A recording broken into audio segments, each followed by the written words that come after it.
Bonjour et bienvenue dans cet épisode spécial lore. Aujourd'hui, on va se répondre à une question que vous pourrez peut-être vous poser. Comment fonctionne la Confédération Habsbourg? Déjà, la première question qu'on peut se poser, c'est qu'est-ce que la Confédération Habsbourg? La Confédération Habsbourg est une alliance comprenant le royaume d'Autriche, le royaume de Croatie, le royaume de Lombardie, le royaume de Hongrie, le royaume de Pologne, qui ont tous un point commun, qui ont un Habsbourg sur leur trône. Et du coup, comment est-ce que cette alliance fonctionne? Cette alliance est à la fois une alliance économique et militaire, c'est-à-dire que si un membre de cette alliance se fait attaquer, les autres membres sont obligés de rejoindre la guerre.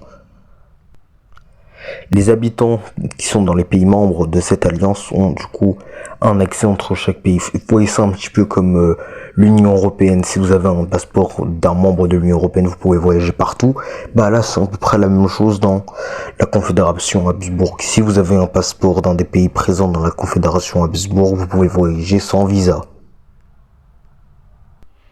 Et qu'est-ce que la Confédération offre à ses membres? C'est si un monarque meurt.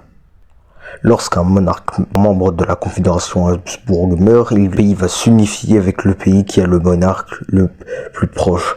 Par exemple, imaginons le roi de Pologne meurt, le Habsbourg le plus proche étant celui qui contrôle la Hongrie, les deux pays vont s'unifier, mais feront toujours partie de la Confédération Habsbourg.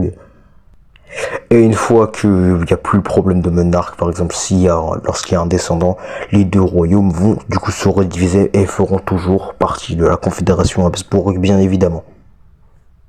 Sachez également que la Confédération Habsbourg fonctionne comme un seul grand pays sur les affaires extérieures qui sont pas, par exemple, sur siège de l'ONU, etc. La Confédération Habsbourg agit comme un seul et même pays.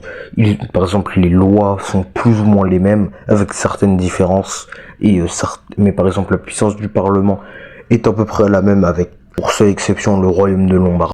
Il est également très facile de rejoindre la Confédération Habsbourg puisqu'il a très peu de restrictions. La seule restriction, c'est d'avoir un Habsbourg sur le trône. Sinon, c'était la fin de cette petite vidéo très courte sur le lore de la série. J'espère que vous avez passé une bonne journée, une excellente vidéo. Si vous avez aimé la vidéo, n'hésitez pas à liker et à vous abonner. C'était Demeter Saigoji. Ciao!